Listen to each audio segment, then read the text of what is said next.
रहने वाला एक शराबी नौजवान पूरे गांव में सिर्फ और सिर्फ वही एक शख्स बिगड़ा हुआ था।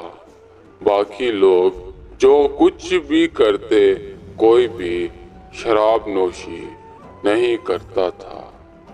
गांव वाले उससे बड़ा परेशान थे कि इसे कैसे गांव से निकालें, क्योंकि वो गांव के सरदार का बेटा था।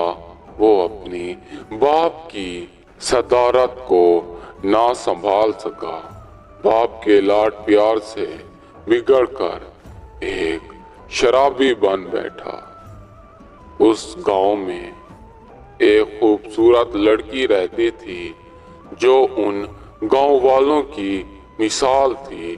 लोग उस लड़की से मिलकर बहुत खुश होते थे। वो लड़की अपने पैरों पर अपनी जिंदगी को मजबूती के साथ जी रही थी। उसका कोई अपना नहीं था।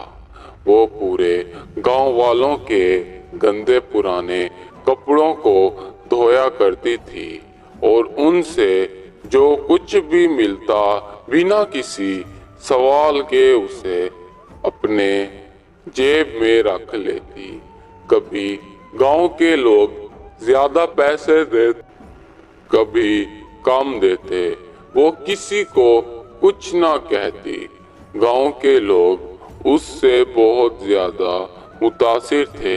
हर कोई उसे अपनी बहू बनाना चाहता था। एक बार वो कपड़ों को धो रही थी तो उस शराबी नौजवान ने हंगामा कर डाला। तमाम अतराफ से लोग जमा हुए। वो कहने लगा कि ये बात चलन है, लोगों के घरों में काम करती है, उनका मन बहलाती है। वो औरत कुछ भी ना बोली। उल्टा गांव के लोगों ने उस नौजवान की बात को ना माना और उसे मारना शुरू किया, ये कहकर कि हमें उसकी ईमानदारी दयानतदारी पर मुकम्मल भरोसा है।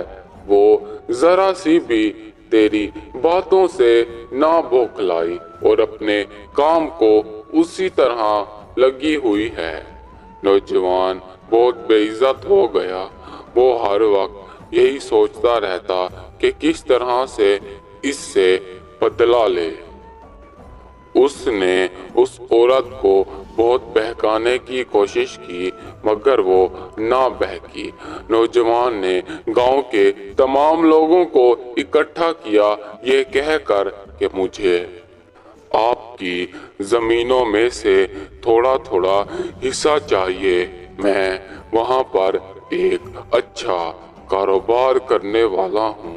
मेरे साथ सल्तनत के अजीम अमीर ताजिर मौजूद हैं।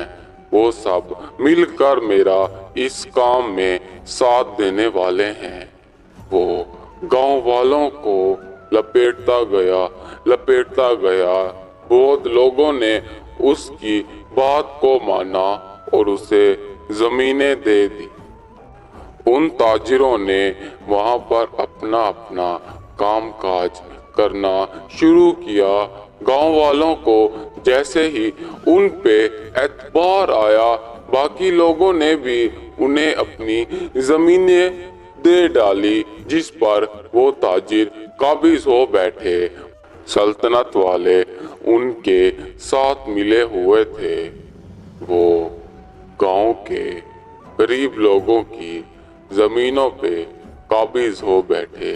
गांव के लोग उस नौजवान को फिर मारने लगे। वो बहुत ज्यादा गमगीन था कि मेरी सारी उम्र मार खाते ही गुजरनी है। उस धोबन औरत ने उनके भी कपड़ों को धोना शुरू कर दिया। एक रोज उस धोबन औरत ने अपनी चालाकी को इस तरह से दिखाया कि उन तमाम लोगों को गांव से बाहर ले गई, ये कहकर कि मैं آج آپ کو آپ کے کپڑوں کا اصل راز بتاتی ہوں کہ میں انہیں کس جڑی بوٹی کے ساتھ دھوتی ہوں۔ وہ تاجروں کو لپیٹتی چلی گئی اور گاؤں کے باہر کر آئی۔ پیچھے گاؤں کے لوگوں نے ان کی تمام چیزوں کو درہم برہم کیا، اپنا مکمل قبضہ اپنی زمینوں پر کیا۔ جب تاجر واپس لوٹے تو گاؤں والوں کا مانو انقلاب برپا ہو چکا ہو۔ تاجروں نے ڈر کے مارے اپنی عزت کو بچایا اور دم دباتے ہی وہاں سے بھاگ نکلے۔ گاؤں میں پہلے اس دھوبن عورت کی بڑی عزت تھی، مگر جب سے اس نے گاؤں والوں کی مدد کی، گاؤں والوں کا معیار اونچا کیا، اس عورت کی عزت وہ ایک سردار کی طرح کرنے لگے اور اسے اپنے تمام نجی فیصلوں کا حق بھی دے بیٹھے۔ گاؤں کا سردار تو نام کے لیے کوئی اور تھا، مگر کام کی یہ عورت آن نکلی۔ اگر آپ کا دل دوسروں کے لیے صاف ہے تو چاہے آپ کو لاکھ ٹھوکریں لگے، ایک نہ ایک دن آپ کو خوشی کے وہ لمحات بھی ضرور ملیں گے۔